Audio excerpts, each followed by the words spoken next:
Hello and welcome to the Cyber Den, your weekly dose of tech and games. I, Jake, will be chatting with professional voice actor Mike Pollock. You may best know him as Dr Eggman from the Sonic series. Thanks for coming, mate. Thanks so much for having me, Jake. It's a pleasure to be here. Now, Mike, before you were a voice actor, you were taking part in the radio business. What was it like? What inspired you to get into radio?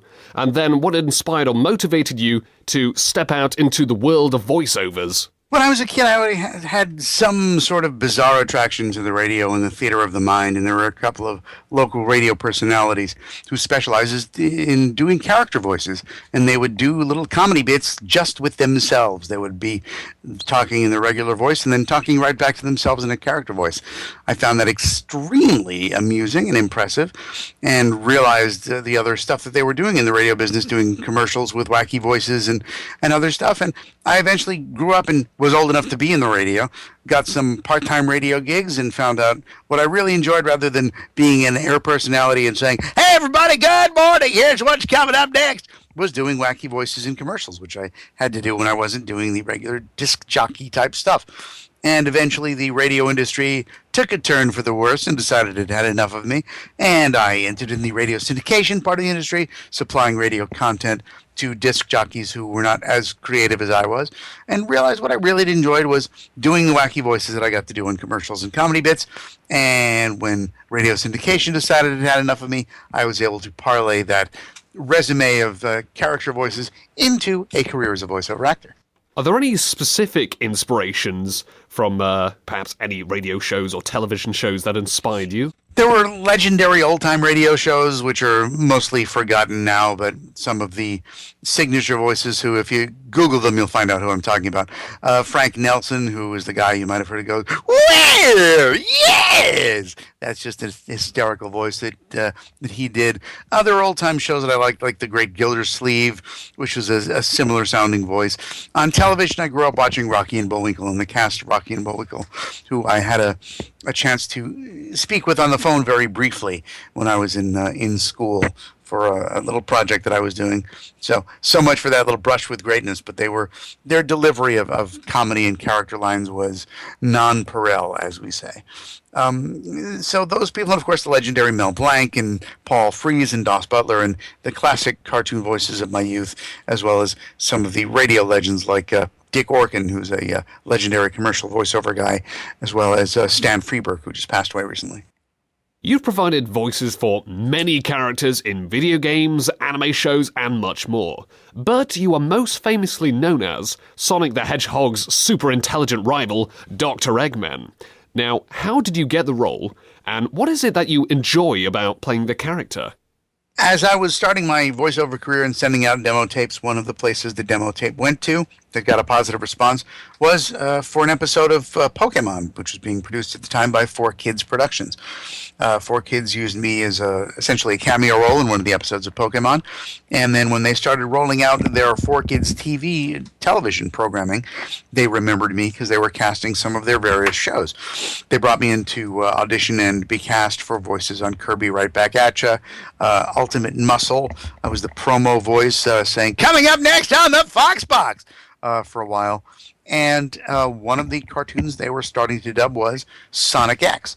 And they were apparently, based on my previous work that I'd done for them, the producers of Sonic X, who were the same people who were producing Kirby Right Back At Ya, knew my work as the mayor and Samo the bartender in Kirby, and were very keen on convincing Sega that I would be the right guy to voice Dr. Eggman. So they brought me in for an audition. I was given clips of Dean Bristow, the previous voice actor, to match that voice. I went in and practiced my Dean Bristow impression, and for a while sounded like this: "I'm Dean Bristow, blah, blah, blah." Went in, had an audition, had a round of callbacks after that, had a second round of callbacks after that, and after 3 times of auditioning sounding like Dean Bristow, Sega was apparently finally convinced. It sounds like fun but challenging stuff. Would you say so? It's challenging from a technical standpoint because of the dubbing process. Dubbing involves watching a cartoon or a live-action film on screen, watching the mouth movements, and with the aid of some technical wizardry in the audio editing department, trying to speak when the mouth is moving and making it look more or less like it matches with the existing mouth flap, and the dialogue kind of works with it.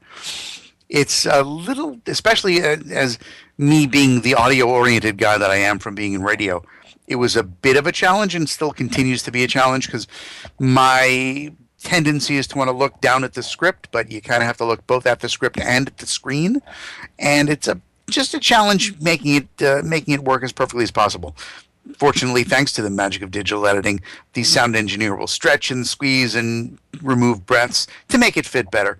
But most of the hard work should be done by me. It just isn't always.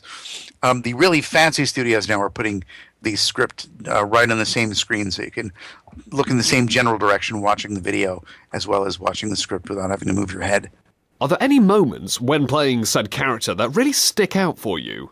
Mostly it's the hiring process. The recording processes tend to blur together just because it's a matter of a few hours at a time and then moving on to the next recording session that I'm doing, which is usually something completely unrelated.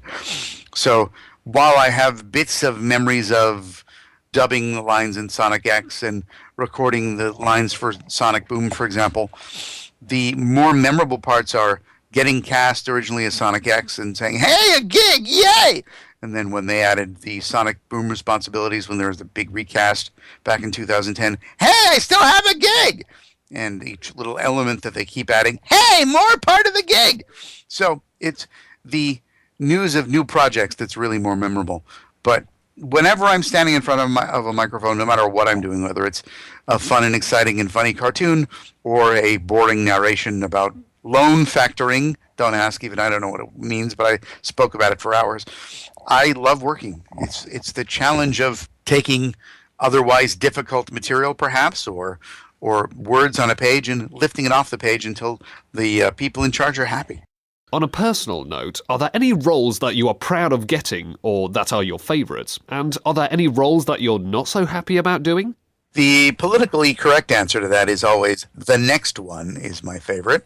Whatever the next one happens to be, that's always the greatest gig ever. But obviously, Dr. Eggman is arguably the most known. It has brought the most attention. I certainly wouldn't have nearly as many friends and followers on social media if it weren't for Dr. Eggman. So tons of fun, especially Sonic Boom has really made me laugh. So I'm delighted that Dr. Eggman has taken the direction he has taken, at least for this branch of the franchise, or branchise as I call it. And most people would like me to regret the work that I did in the rip-offy dub of Ratatouille, the movie based on a certain other animated film. But if you ever are unlucky enough to watch that video, you'll notice that I voiced 4 distinct characters in that. That's something to be proud of. I'm not ashamed of anything. I love working. The fact that someone is hiring me to read aloud, that's pretty cool. Mike, thank you so much for coming to this interview on Siren FM 107.3. Not a problem, thanks you so much. The air conditioner that I had turned off for the interview is just turned on right back on cue. So it's time to wrap things up, apparently. Brilliant timing. Now, is there anything you'd like to say to all of your fans out there? Hey, if you want to follow and friend on Twitter and Facebook, respectively, or Google Plus if you must, I'm at It's a Mike, ITSAMIKE, on all of those.